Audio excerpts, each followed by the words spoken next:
Nobody in that diner expected the most dangerous man in the city to fall in love over a plate of cold fries and a woman's trembling hands. They were laughing at her, loudly, cruelly. The kind of laughter that isn't really about a joke at all.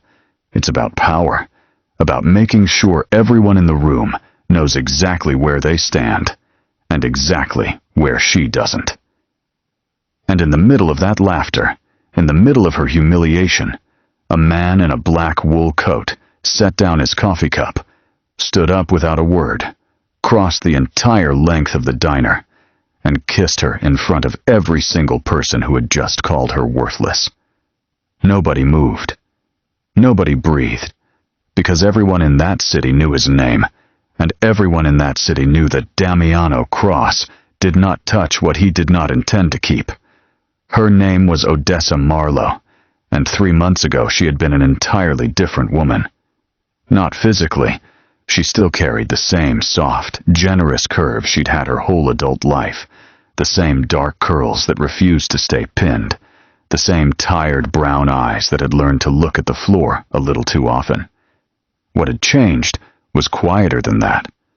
What had changed was the version of herself she used to be before the fire, before the funeral, before the name Von Tacey Holdings became something she flinched at whenever she heard it whispered on the docks. She used to sit behind a desk in a glass office on the 17th floor, reconciling ledgers for a logistics firm that everyone assumed was exactly what it claimed to be. A shipping company, moving crates of imported furniture and machine parts through the harbor. She had been good at her job, better than good. She had a mind that could look at a spreadsheet the way other people looked at a photograph, seeing not just numbers, but the shape of the story behind them. And 6 months ago, that gift had gotten her mentor killed. She didn't talk about it. Not to the other waitresses at the Blue Anchor Diner, not to her landlord, not even to herself in the quiet hours when sleep wouldn't come. She had simply packed a single suitcase, left the glass office and the 17th floor and the life she'd built, and disappeared into the kind of job nobody asks questions about. A diner, 2 blocks from the harbor, where the tips were bad and the customers were worse, and where nobody, she had promised herself, would ever again look at her and see anything more than a woman refilling coffee cups. So of course, that was exactly the night 3 men in expensive suits walked in and decided her body was the evening's entertainment. They'd been drinking already, the kind of drinking men do when they want an audience for their own importance. And when Odessa set down their orders, steady hands, polite voice, the practiced blankness she'd perfected over the last 3 months. The tallest of them, a broad-shouldered man with a signet ring and a voice built for boardrooms, looked her up and down and said something about how a place like this must be the only place that would hire someone built like her. His friends laughed. One of them added something crueler. The words, "don't matter anymore." Not really, because what mattered was the sound of the whole diner going quiet around her, the way every eye in the room seemed to catalog her body like it was public property, the way her face burned with a shame she thought she'd buried a long time ago. She had survived worse than 3 drunk men in tailored suits. She had survived the sight of her mentor's office cleaned out overnight, survived police reports that quietly disappeared, survived nights where she lay awake wondering if the next knock on her door would be the last one she ever answered. So she set her jaw, said nothing, and turned to walk back toward the kitchen with the tray still balanced on her hip. That was when the booth in the corner, the one everyone in the diner had been carefully not looking at all evening, the one the owner himself had personally seated without being asked, went very, very still.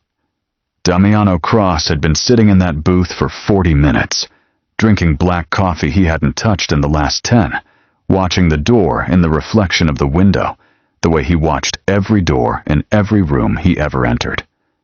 He was 38 years old, built like a man who had once done violence with his own hands, and never fully let go of the habit, even after he no longer had to. He wore a charcoal wool coat that cost more than most people in that diner made in a month, and beneath the coat, half hidden at his collar, was the only piece of jewelry he ever wore. A heavy silver signet ring engraved with a raven mid-flight, a ring that had belonged to his father, and his father's father before that, a ring that every dock worker and dealer and rival boss in the city knew on sight and knew to fear. He controlled the harbor. Not officially.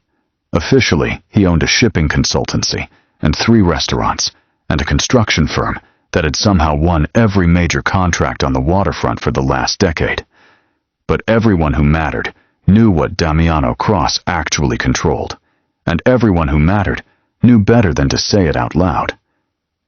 He had noticed her the first night he ate in that diner 3 weeks ago.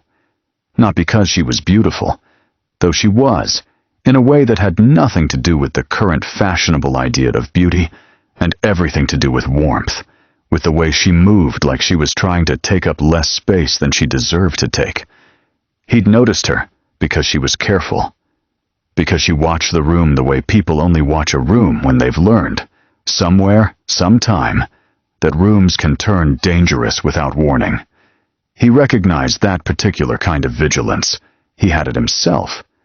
And a man like Damiano Cross did not get to where he was by ignoring instincts that whispered, "This one is not what she seems." He had told himself he was simply curious. He had told himself a great many things over 3 weeks of returning to a diner that was well beneath the standard of restaurant he could afford, ordering the same black coffee, watching a waitress with tired eyes and a soft laugh she rarely let anyone see, and telling himself none of it meant anything.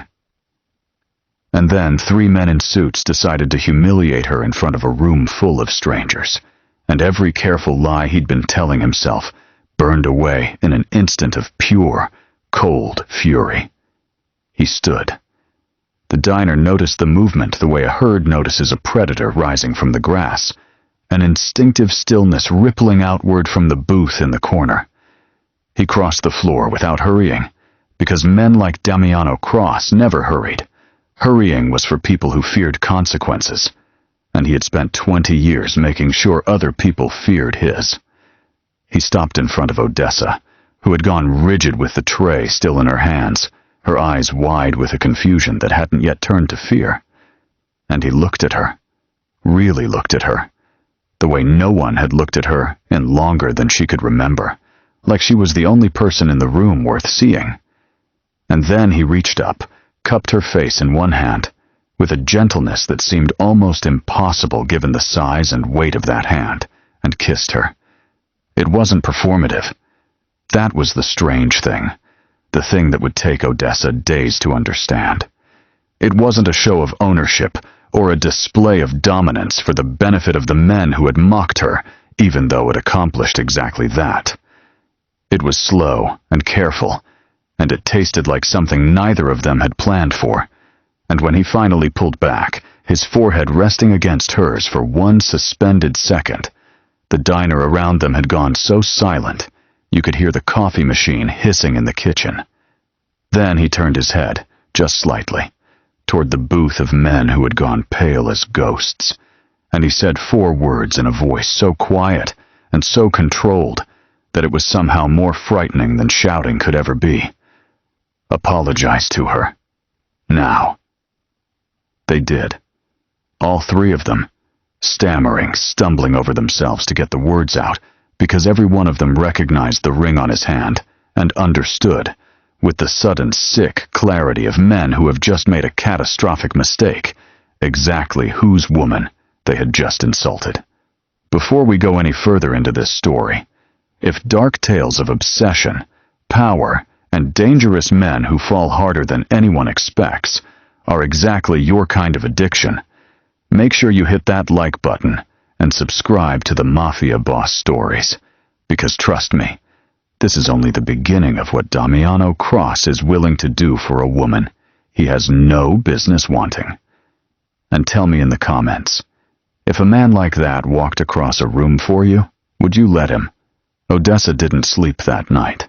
She sat on the edge of her narrow bed in her narrow apartment above a laundromat, replaying the kiss and the silence, and the fear in those men's eyes. And she understood, with the same cold clarity she used to bring to a spreadsheet full of buried numbers, exactly what she had just become. She had just become visible. And visibility, in the life she was hiding from, was the single most dangerous thing a person could be. He found her again 2 days later. Not by accident, she understood now. Nothing about Damiano Cross happened by accident.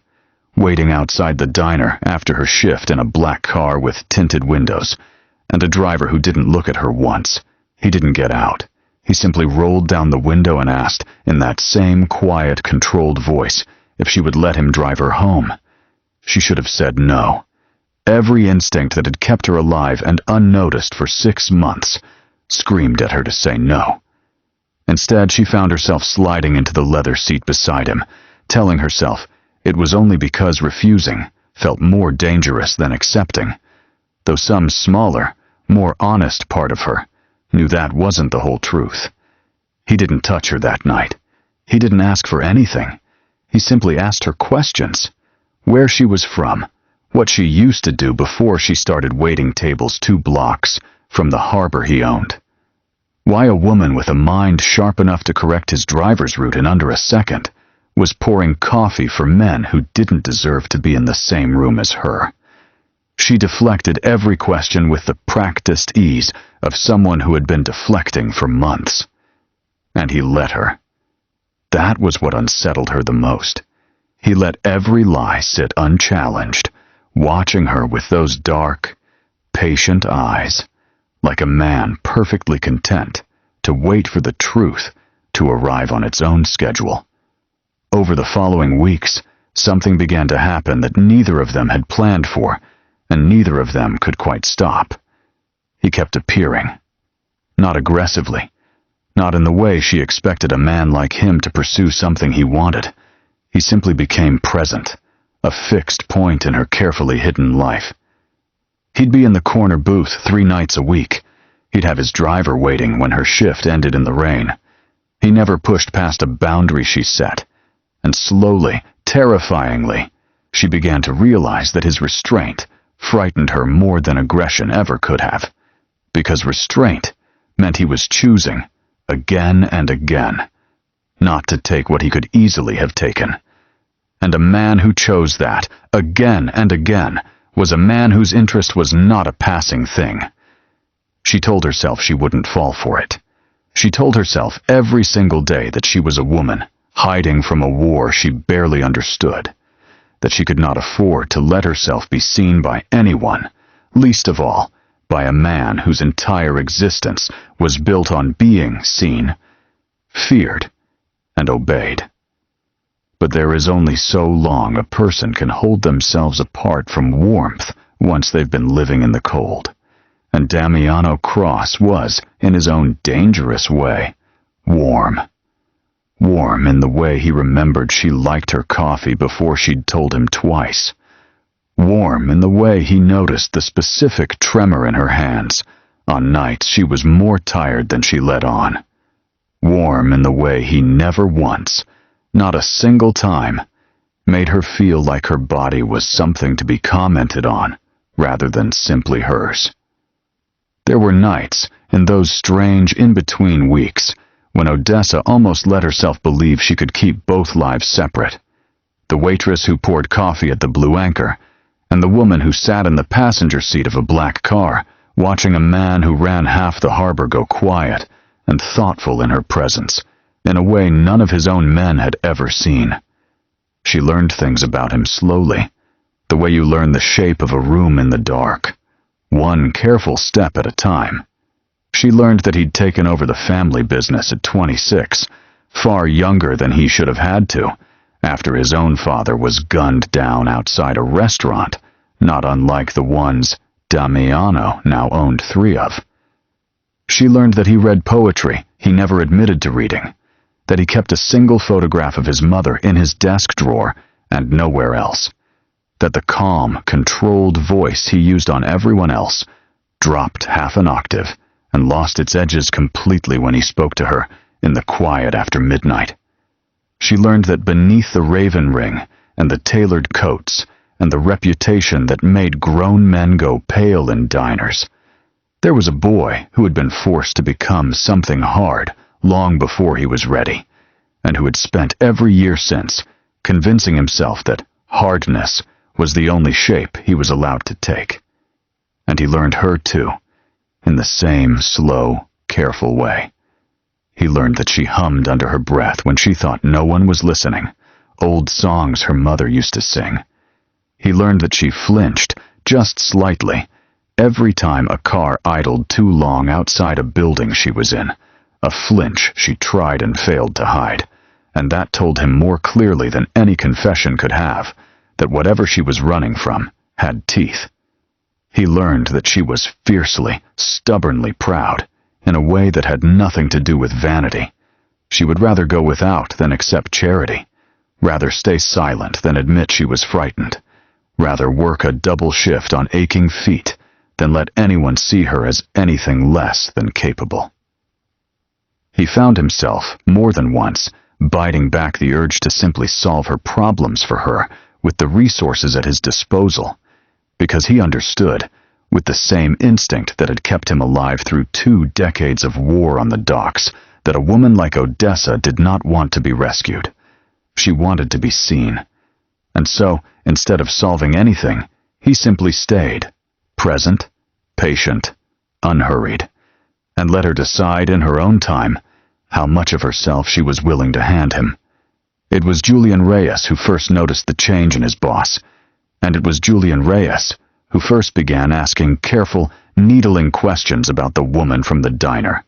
How long Damiano intended to keep seeing her, whether it was wise for a man in his position to be photographed, even accidentally, walking a waitress to her door 3 nights a week. Damiano brushed the questions aside each time, telling himself Julian's concern was simply loyalty, simply the caution of a man who had helped him survive a dozen wars over the years, and had earned the right to worry. He did not yet understand that every question Julian asked was being relayed within the hour to a Castello handler 2 neighborhoods away, who was building a very careful, very patient file on exactly how much Damiano Cross was willing to risk for a woman he refused to even call by name in front of his own men.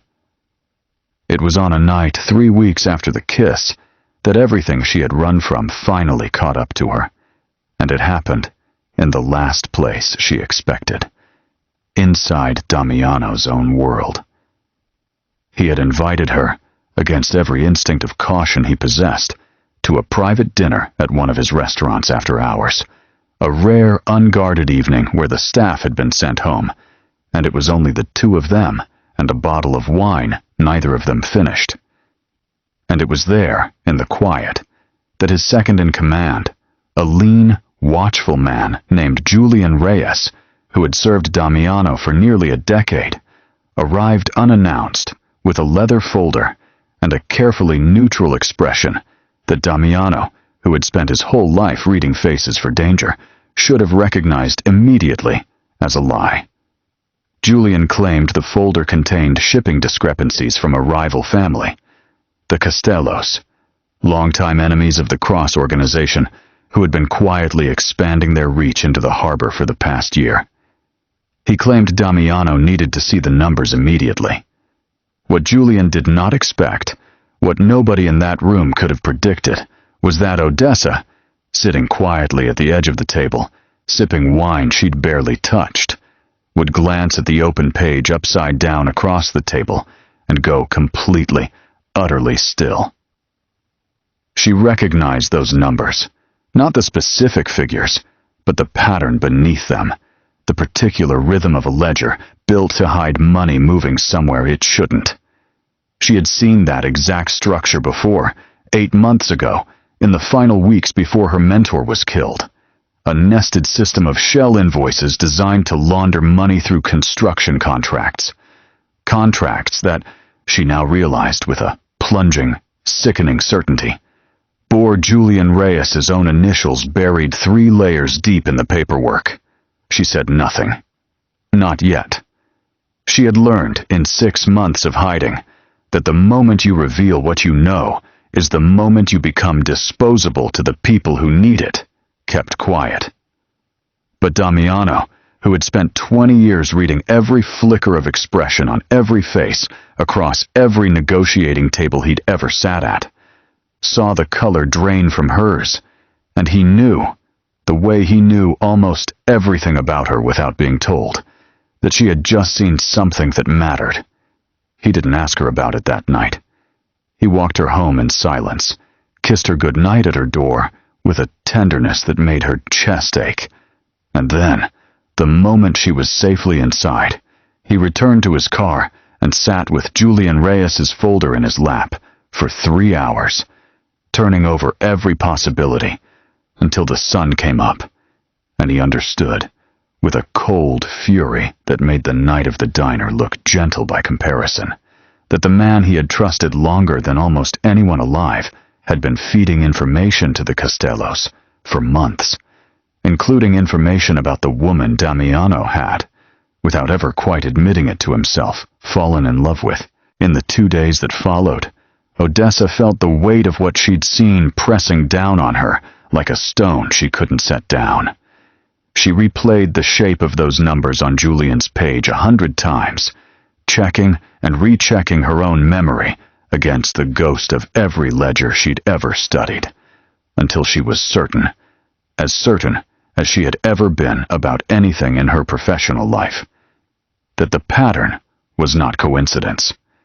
She thought about telling Damiano outright, laying the whole truth of her old life on the table between them and letting the consequences fall where they would. But 6 months of hiding had taught her a harder lesson than caution, that knowledge like this had already gotten one person she loved killed, and that revealing it too soon to the wrong person in the wrong room could just as easily end with her name on the next quiet obituary nobody asked questions about. So she waited, turning the decision over and over, promising herself she would tell him soon, not yet, knowing that soon would not come. Soon enough. The trap sprang 2 nights later. Odessa was walking home from a late shift when a car pulled up beside her. Not Damiano's car, not his driver, but 2 men she'd never seen before. And by the time she understood what was happening, a hand had closed over her arm, and a voice she recognized with a jolt of horror as belonging to one of the men from that first humiliating night at the diner.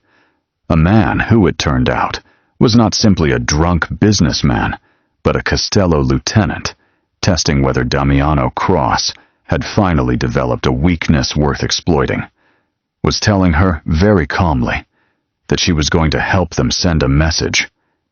They took her to an empty warehouse on the edge of the harbor, the same harbor she used to reconcile in careful columns on the 17th floor of a glass building that felt like another lifetime now.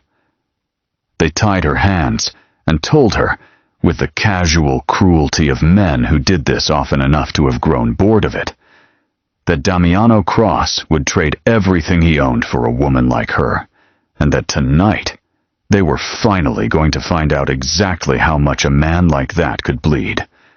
But they had made a mistake, the same mistake every single person who had ever underestimated Odessa Marlowe had made, from the men who mocked her body in a diner to the men who had once believed a soft-spoken accountant on the 17th floor would never notice what she was looking at.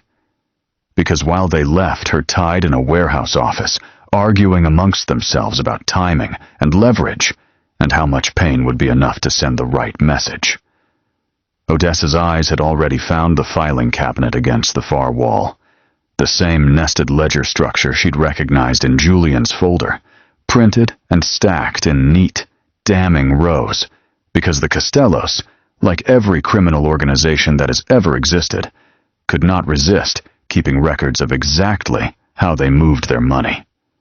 She worked her wrists free of a knot, tied by men more skilled at intimidation than restraint, and while her captors argued in the next room, she began methodically, silently, the way she used to work through the worst spreadsheets of her career, photographing every page with the small phone hidden in her apron pocket, that they had never bothered to search.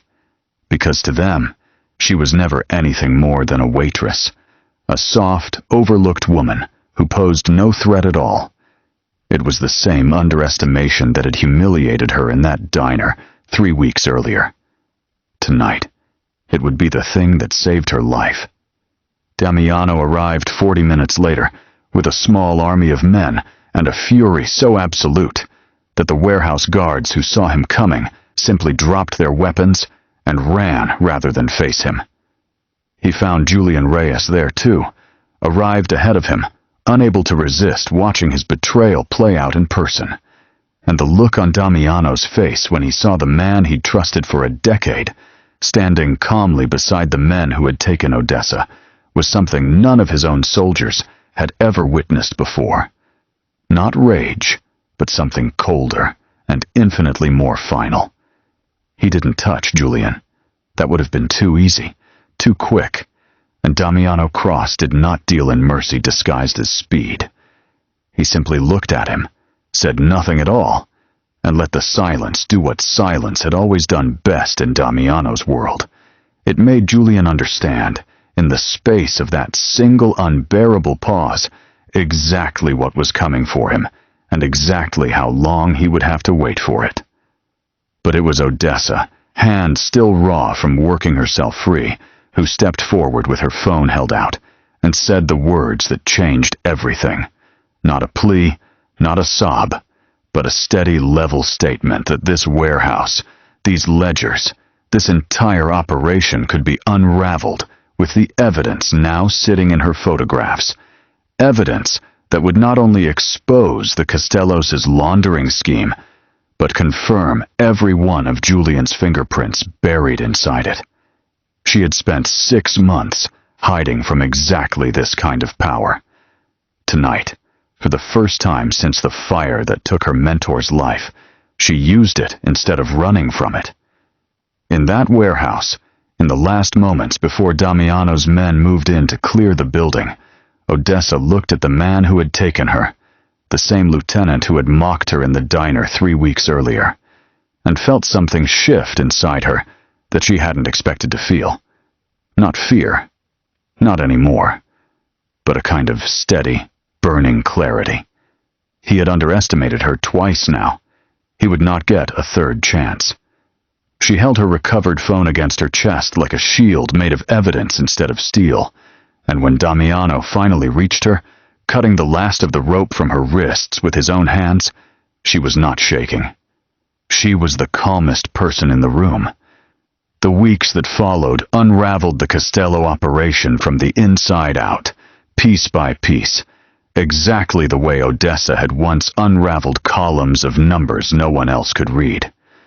She sat beside Damiano, not behind him, not hidden in some back office, but beside him, at the head of a table full of men who had spent their whole lives underestimating what a soft-spoken woman with careful eyes could accomplish, and walked them through every shell company, every falsified invoice, every buried initial, until the picture was complete enough to end the Castello family's hold on the harbor for good.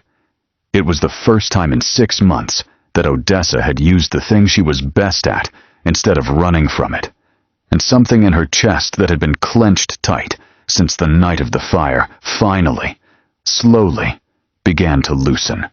Julian Reyes disappeared from the world the way men like him always eventually did, and the details of that ending are not ones this story needs to dwell on. What matters is what came after. The quiet nights, the ones where Damiano finally let down the last of his guard, where he told her, in a voice she had never heard him use before, stripped of all its cold control, that he had known she was dangerous. The very first night he watched her carry a tray across that diner floor, and that he had fallen for her anyway, not despite the danger, but because of the particular, quiet strength she carried inside her that no one else had ever bothered to see. She told him everything then, the 17th floor, the mentor she couldn't save, the 6 months of hiding in a body, and a life she'd folded herself small inside just to survive. And he listened to every word, without once looking away, without once making her feel like the softness of her body or the vulnerability of her past was anything less than exactly who she was supposed to be. The city never quite forgot the night Damiano crossed a diner floor and kissed a waitress everyone else had dismissed. But by the time the story finished being told in whispers along the docks, it wasn't the men who had mocked her that people remembered. It was her, the woman who had been underestimated by everyone in that room, right up until the moment she became the reason the most dangerous man in the city finally let himself be human. If you were captivated by Odessa's hidden strength and Damiano's dark, unshakable obsession, don't forget to hit that like button. We love bringing you these intense stories filled with betrayal, power, and unexpected twists. What would you have done in Odessa's shoes? Drop a comment below and let us know. Make sure to subscribe to the Mafia Boss Stories and turn on notifications so you never miss a story.